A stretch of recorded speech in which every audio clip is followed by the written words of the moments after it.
La voz de tantos venezolanos y venezolanas que luchan por mejorar la calidad de vida en nuestras comunidades. El Radar de los Barrios, con Jesús Torrealba. Regresamos al Radar de los Barrios y a propósito de estos temas, este clima de violencia que se ha generado en el país, hay un sector muy golpeado, Carlos, muy afectado, como es el sector laboral. Todos los viernes en este espacio del Radar de los Barrios tenemos el Radar Laboral. Hoy nuestros compañeros de Movase no están acá porque están justamente en una actividad en otro estado. Sin embargo, vamos a abordar este tema, Carlos. Como te decía, bueno, es un sector muy golpeado, muy aporreado, sobre todo por esta ola de violencia y porque, bueno, han agredido justamente a muchos líderes sindicales, se les ha irrespetado su fuero sindical. Y bueno, a propósito de este tema, tú también conoces mucho, lo manejas muy bien, ¿no? Uh-huh. Bueno, Belén, en efecto, el sector laboral es uno de los que sufre en una medida importante lo que son las consecuencias de las erradas políticas económicas. Hoy la tarea principal de los compañeros sindicalistas es defender el empleo, la capacidad de las empresas para generar empleo y además empleo de calidad, sustentable, con su fin y último. No es empleo precario que están ofreciendo alcaldías y gobernaciones donde la gente una escoba y los contratan por un mes y después los desechan. Eso recuerda a aquellos que decían que parecían una suerte de preservativo, que lo usan solo porque lo requieren en un momento determinado, pero luego lo desechan. Eso es alguna de las cosas que está ofreciendo este empleo, que además de precario busca es hacer en alguna medida una situación de sujeción económica y social por parte de los ciudadanos ante el todopoderoso Estado, manteniendo a todos por abajo, sin la estabilidad social, sin los beneficios de la vida del trabajo, donde no hay cesta ticket, donde no hay prestaciones sociales. Bueno, pero de esa manera amarran buena parte de la clientela de la que quieren para seguirlo utilizando luego como público portátil de los eventos partidistas o para invitarlos a que confronten pueblo contra pueblo en nombre precisamente de la dádiva que es el empleo precario. Bueno, pero yo creo que ya para eso en el sector público sabemos las características, muchas violaciones de contratos colectivos, contratos que no se cumplen, encarcelamiento de dirigentes, juicios a dirigentes que se atreven a reclamar los derechos de los trabajadores, como tenemos el caso del señor González, de Ferrominera, correcto, Rubén González. Entonces, esa es parte de la realidad sindical.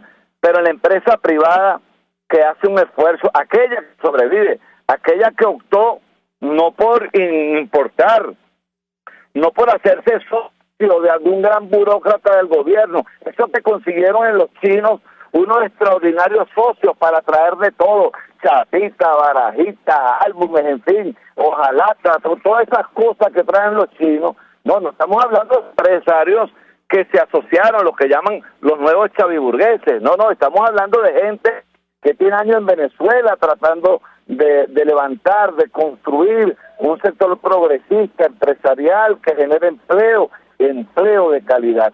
Y que ahora muchas de esas empresas, algunas que son sucursales de empresas internacionales que han cerrado, que han emigrado para otros países donde entienden que hay mayor seguridad jurídica, donde no corren el riesgo de que un mandamás le pase por un lado y le diga expropiese y deja entonces sin empleo a la gente allí, sin pensar si esa gente vive cerca, si tiene niños en la escuela, o pasan por un terreno donde hay unas gandolas estacionadas y dicen también sáquenlas a todos, sin importar si hay un puerto cerca, un aeropuerto al que le presta el servicio.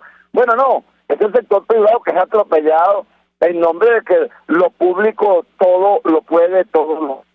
¿Cómo sería la cosa en el sector privado entonces?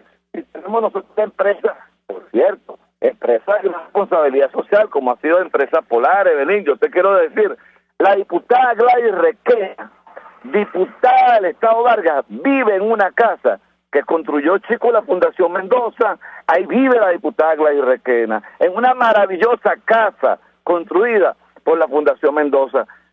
Eso indica la responsabilidad social hacia los trabajadores, que de paso, casa que pudo vender, heredar, traspasar, el que le vendieron esa casa a la Fundación Mendoza. La diputada Gladys Requena no buscó una casa de la Gran Misión Vivienda de Venezuela, donde tú no eres propietario, donde no pueden heredar tus hijos, donde no pueden traspasar tampoco. Bueno, de esta empresa, que además tiene un extraordinario contrato colectivo para sus trabajadores, queremos hablar, porque tiene algunos problemas.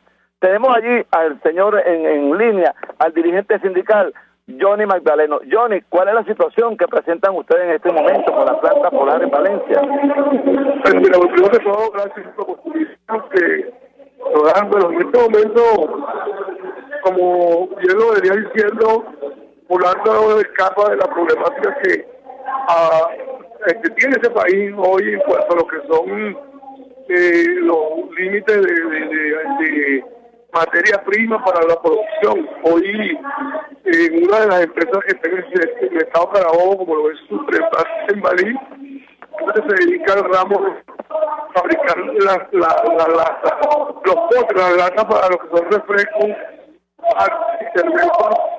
Está cerrando sus operaciones hoy, producto de que ya agotó el límite de su materia prima y cierra las operaciones a partir de este viernes. Bueno, y así las empresas de San Popular, bueno, van a seguir trabajando con lo que tienen en su estándar de materia prima, que no creo que sea más de 2 meses que hay en algunas partes. Si eso se termine y es cerrado automáticamente la planta, pero no por culpa de que quieran cerrar, sino porque no hay una materia prima para seguir trabajando y produciendo para este país. Gracias a que este gobierno mantiene un cerco y una traba con todo lo que son las divisas y todo este tipo de cuestiones, porque hay una gran deuda del gobierno nacional y yo con los proveedores y no se ha hecho responsable de los costos y pagos de esas grandiosas deudas a través de los sistemas que el gobierno implementado en cuanto a las divisas. Hay un poco de dificultad con el audio, ¿no? Con respecto a lo que nos manifiesta Johnny Magdaleno, este dirigente sindical de Empresas Polar. Sin embargo, lo que podemos recoger, Carlos, es que, bueno, cerró la planta del sur de Valencia. Esta es la planta, bueno, que procesa esta bebida, parecida a Malta, ¿no? La bebida emblemática de esta empresa. Sin embargo, hay otra... más popular.